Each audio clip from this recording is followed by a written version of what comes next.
Hello everyone. In today's video we are going to talk about a very beautiful and colorful indoor plant aglaonema, जिसे कि हम Chinese evergreen के नाम से भी जानते हैं। और आज हम बात करेंगे इसकी केयर टिप्स के बारे में कि कैसे आपको इसे बहुत अच्छे से ग्रो करना चाहिए, किस तरह से आप इसे प्रोपोगेट करके इसके नए प्लांट्स बना सकते हैं, और उन प्रोपोगेशन के रिजल्ट्स भी मैं अपने आज आपके साथ शेयर करूँगी। उसके अलावा हम डिस्कस करेंगे कि किस टाइप की प्रॉब्लम्स आपको अपने एग्लोनीमास के साथ फेस करनी पड़ सकती हैं और क्या उनके सोल्यूशन हैं। इन सारे एस्पेक्ट्स पर आज एक एक करके बात करेंगे। तो चलिए शुरू करते हैं। नमस्कार, मैं हूं Pooja Sharma and welcome to my channel एक नई सुबह। एग्लोनीमास ट्रॉपिकल रेनी फॉरेस्ट के प्लांट्स हैं that grows in a warm and humid climate with more than 200 varieties, और उनमें से 4 वेराइटीज़ जो हैं वो आप मेरी टेबल पे अभी देख पा रहे होंगे। तो चलिए अब आपको उन वेराइटीज़ से मिलाते हैं पहले। और ये सबसे पहली वेराइटी है एग्लोनीमा मेडेस्टम, जो कि सबसे कॉमन वेराइटी है एग्लोनीमा की। ये मैंने एक्चुअली कटिंग से ग्रो किया हुआ है, बट नर्सरी से अगर आप परचेज़ करने जाएंगे इस साइज़ का प्लांट तो नियर अबाउट 150 से 200 रुपीज़ में आपको ये प्लांट मिल जाता है। उससे ज़्यादा प्राइस भी हो सकता है depending on the size of the plant. और ये है पिंक एग्लोनीमा, जिसमें कि थोड़ी सी पिंक वेरिएशन आपको दिखेगी लीव्स के ऊपर, और इसका प्राइस नियर अबाउट 200 से 300 के बीच में होता है इस साइज़ के प्लांट का। और इससे बड़ा प्लांट लेंगे तो और उसका प्राइस बढ़ता जाएगा। और ये है लिपस्टिक एग्लोनीमा, जिसमें कि आप ये आउटलाइन देख पाएंगे रेड कलर की, और बीच में भी सेंटर में एक लाइन है रेड कलर की, जिसकी वजह से इसका लिप्स के जैसे थोड़ी शेप आती है, तो इसलिए इसको लिपस्टिक एग्लोनीमा बोला जाता है। और ये प्लांट भी आपको 200 से 300 के बीच में मिलेगा, जो कि सबसे छोटे साइज़ का जो प्लांट होता है। उससे बड़े प्लांट लेंगे तो अगेन प्राइस बढ़ जाएगा। और ऐसे ही है ये स्नो वाइट एग्लोनीमा, जिसमें कि आप वाइट कलर की वेरिएशन देख सकते हैं। और ये जो प्लांट आप मेरे टेबल पे देख सकते हैं, इतना बड़ा प्लांट अगर आप परचेज़ करने जाएंगे तो नियर अबाउट 400 से 500 तक आपको ये प्लांट मिलेगा। तो चलिए अब जान लेते हैं कि आपको इन प्लांट्स की केयर कैसे करनी है। जैसे मैंने अभी आपके साथ शेयर किया कि ये ट्रॉपिकल रेनी फॉरेस्ट के प्लांट्स हैं, मतलब बड़े पेड़ों की छाया के नीचे ये ग्रो होते हैं, तो इन्हें डायरेक्ट सनलाइट की बिल्कुल भी ज़रूरत नहीं पड़ती है। इनफैक्ट डायरेक्ट सनलाइट से इनकी जो लीव्स हैं वो बहुत जल्दी बर्न हो जाती हैं, काफ़ी सेंसिटिव होती हैं इनकी लीव्स, तो इन्हें डायरेक्ट सनलाइट से बचा के रखना है। अर्ली मॉर्निंग की जो सुबह की 6-7 बजे की जो धूप होती है वो फिर भी इनके लिए सही है। इन्हें सिर्फ शेडी एरिया में रखना है और ऐसे एरिया में रखें जहाँ पे ब्राइट लाइट आती हो। बट कुछ वेराइटीज़ ऐसी भी हैं जो कि आप मीडियम लाइट और समवट लो लाइट कंडीशंस में भी अच्छे से ग्रो कर सकते हैं। इस टाइप की जो ग्रीन वेराइटीज़ हैं जिनमें वेरिएशन कम है, कलर्स नहीं हैं, ऐसी वेराइटीज़ को आप मीडियम एंड लो लाइट में भी ग्रो कर सकते हैं। बट जैसे जैसे वेरिएशन जो है वो इंक्रीज़ होती जाएगी इस तरह से, उस तरह से आपको इसकी जो लाइट की रिक्वायरमेंट्स हैं वो भी बढ़ जाएंगी। और स्पेशली जो कि कलरफुल वेराइटीज़ हैं, जैसे कि ये लिपस्टिक एग्लोनीमा है और ये पिंक एग्लोनीमा है, इनको अपने कलर्स मेंटेन करने के लिए अच्छी ब्राइट लाइट की ज़रूरत पड़ती है। बट क्योंकि इसे डायरेक्ट सनलाइट की ज़रूरत नहीं होती है, तो इसकी कोई भी वैरायटी जो है वो आप आसानी से इंडोर ग्रो कर सकते हैं। बट एग्लोनीमास काफ़ी स्लो ग्रोइंग प्लांट्स होते हैं, तो आपको थोड़ा पेशेंस रखना होगा अगर आप इन्हें ग्रो कर रहे हैं इंडोर, तो क्योंकि अगर लाइट कम प्रोवाइड करवाएंगे तो इनकी ग्रोथ जो है वो और स्लो हो जाएगी। अगर आप चाहते हैं कि आपके प्लांट थोड़ा तेज़ी से बढ़ें और जल्दी वो बुशी हो जाएं, जल्दी से वो नए पप्स जो है वो न्यू शूट्स उसमें से निकलती रहें, तो उसके लिए आपको उन्हें ब्राइट लाइट में ही अच्छे से रखना चाहिए। और एग्लोनीमास को हमें well drained but moisture retaining soil mixture में ग्रो करना चाहिए। और ऐसा सॉइल मिक्सचर प्रिपेयर करने के लिए आप equal amount of garden soil, compost, sand and cocopeat का ले सकते हैं।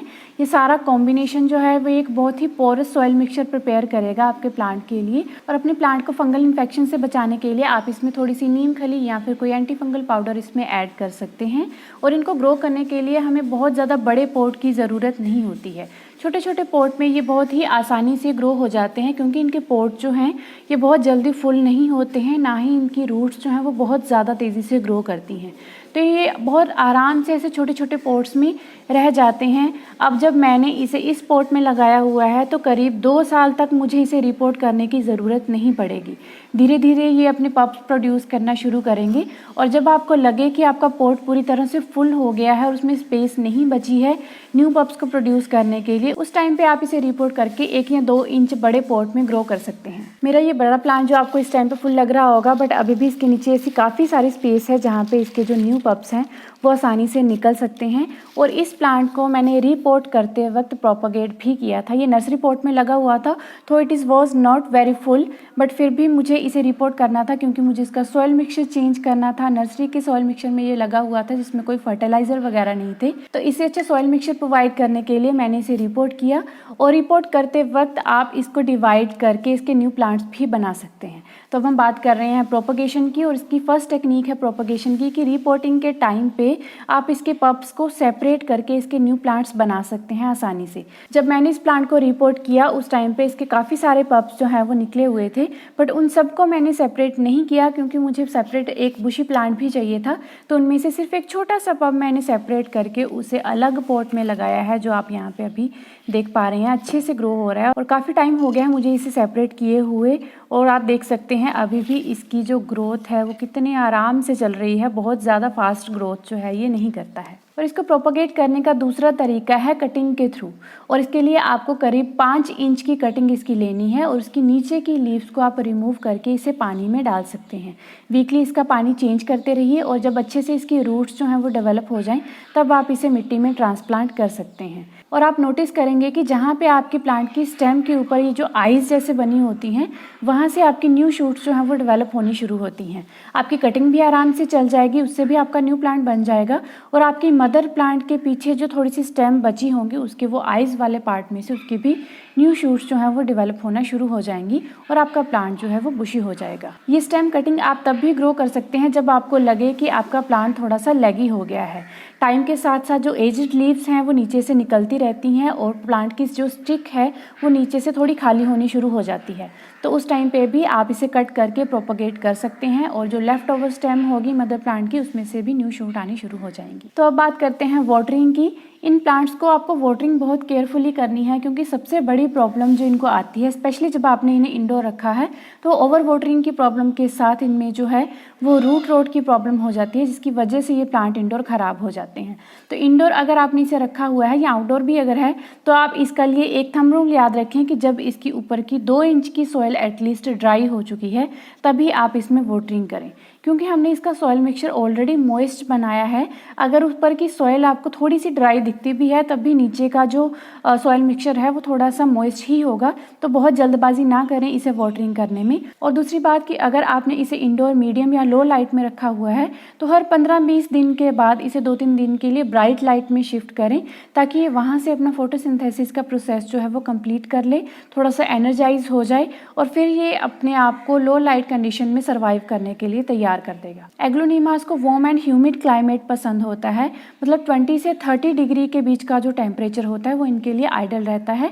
इस टाइम पे ये बहुत अच्छे से ग्रोथ करते हैं। विंटर इसका डोरमेंसी पीरियड होता है, बट विंटर के इनिशियल डेज में अक्टूबर एंड से लेके नवंबर दिसंबर तक का जो टाइम पीरियड होता है, जब कुछ टाइम के लिए सूरज की किरणें निकलती हैं, उस टाइम पे आप इसे वो सनलाइट ज़रूर प्रोवाइड करें। इसे हेल्प मिलेगी इस विंटर के डोरमेंसी पीरियड को क्रॉस करने में, ताकि आपका प्लांट जो है वो डोरमेंसी पीरियड में ख़त्म ना हो जाए। डे टाइम पे इसे वो सनलाइट प्रोवाइड करें और शाम के टाइम पे फिर से इसे इंडोर शिफ्ट कर दें। और अगर टेम्परेचर बहुत ज़्यादा हाई हो चुका है, 35 डिग्री को भी क्रॉस कर चुका है, तो उन दिनों में आपको इसके ऊपर मिस्टिंग ज़रूर करते रहना चाहिए। जब भी वाटरिंग करें तो वाटर का शावर इसे दे सकते हैं अगर आपने इसे आउटडोर किसी शेडी एरिया में रखा है, और अगर ये इंडोर है तो इसे टाइम टू टाइम इसके ऊपर इसकी लीव्स के ऊपर मिस्टिंग ज़रूर करते रहें, जिससे कि ये हाई टेम्परेचर को भी टॉलरेट कर सके। मिस्टिंग करने का दूसरा बेनिफिट ये होगा कि इसकी डस्ट रिमूव होती रहेगी और इसकी लीव्स का जो शाइनी इफेक्ट है वो बना रहेगा। अदरवाइज जब टेम्परेचर ज़्यादा रेज होने लग जाता है तो इसकी लीव्स जो हैं वो थोड़ी सी डल दिखने लग जाती हैं, उनकी जो शाइन है वो वैसी नहीं रहती। एग्लोनिमास बहुत हैवी फीडर प्लांट्स नहीं हैं, इनको अच्छी ग्रोथ के लिए बहुत ज़्यादा फर्टिलाइजर्स की ज़रूरत नहीं पड़ती है। साल में सिर्फ 2 बार अगर आप इसे फर्टिलाइज करेंगे तो इसके लिए इनफ होगा। एक बार स्प्रिंग सीजन में और एक बार रेनी सीजन में आप इसमें 2 मुट्ठी कॉम्पोस्ट डाल दीजिए। कार्डन कंपोस्ट या वर्मी कंपोस्ट दोनों में से कुछ भी आप यूज़ कर सकते हैं। दोनों इसके लिए बहुत अच्छे से काम करते हैं और बहुत अच्छे से इसकी ग्रोथ में हेल्प करते हैं। और उसके अलावा अगर आप कभी लिक्विड मैन्योर बनाते हैं अपने प्लांट्स के लिए तो वो थोड़ा सा आप इसमें डाल सकते हैं, और नहीं भी डालेंगे तो भी ये बहुत अच्छे से चलते रहेंगे। तो चलिए अब डिस्कस करते हैं वो प्रॉब्लम्स जो आपको अपने एग्लोनिमास के साथ फेस करनी पड़ सकती हैं, जिसमें सबसे कॉमन प्रॉब्लम है पेस्ट अटैक की। अक्सर मिलीबग्स एंड स्पाइडर माइट्स इसके ऊपर अटैक करते हैं और उसके लिए आपको सिर्फ किसी क्लॉथ के साथ उन्हें वाइप आउट करना है और उसके बाद नीम ऑयल का सोल्यूशन आप इसके ऊपर स्प्रे कर सकते हैं। ट्राई करें कि इनिशियल स्टेज पे ही इन पेस्ट के साथ टैकल कर लिया जाए। अदरवाइज़ अगर इसकी प्रॉब्लम बहुत ज़्यादा हो गई तो उनकी लीफ में से उन्हें निकालना बहुत डिफ़िकल्ट हो जाएगा और बहुत ज़्यादा सोपी वाटर के सोल्यूशन इसके लिए बहुत अच्छे नहीं होते हैं। और दूसरी प्रॉब्लम इसके साथ आती है स्नेल्स की, क्योंकि इनको मॉइस्ट सॉइल पसंद होती है। तो रेनी सीजन में स्नेल्स इसके ऊपर आ जाती हैं, तो उन्हें आप सिर्फ हैंड पिक करके उन्हें साइड पे कर दीजिए और बहुत कुछ आपको करने की ज़रूरत नहीं है। और उसके अलावा समटाइम्स आपको इसकी लीव्स के ऊपर डॉट्स जो हैं वो बने हुए दिखेंगे या पैचेस जैसे बने हुए दिखेंगे, तो वो एक टाइप के फंगस अटैक की वजह से होती है।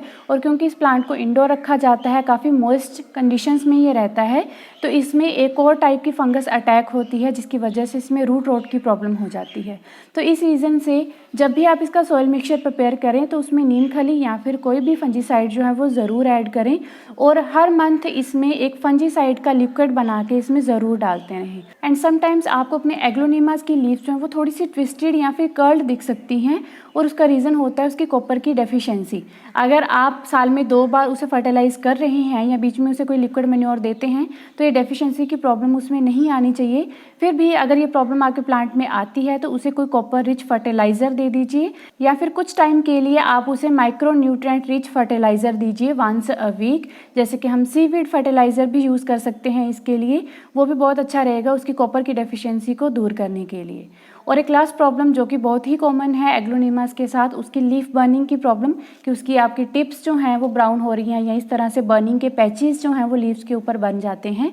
तो उसका रीज़न साफ है कि सनलाइट की वजह से वो पैचेस हो रहे हैं या लीव्स जो हैं वो बर्न हो रही हैं, तो उसे आपको सनलाइट से बचाना है। या फिर अगर आप अपने प्लांट की सॉइल को बहुत ज़्यादा लंबे टाइम तक ड्राई रख रहे हैं और उसकी वाटरिंग को आप रेगुलेट नहीं कर पा रहे हैं, उसकी वजह से भी उसकी टिप्स जो हैं वो ब्राउन हो जाती हैं पानी की कमी की वजह से, मॉइस्चर की कमी की वजह से। तो इन छोटी छोटी चीज़ों का अगर आप ध्यान रखेंगे और अच्छे से इसकी केयर करेंगे तो ये सारी प्रॉब्लम्स जो हैं वो आपको अपने प्लांट के साथ फेस नहीं करनी पड़ेंगी।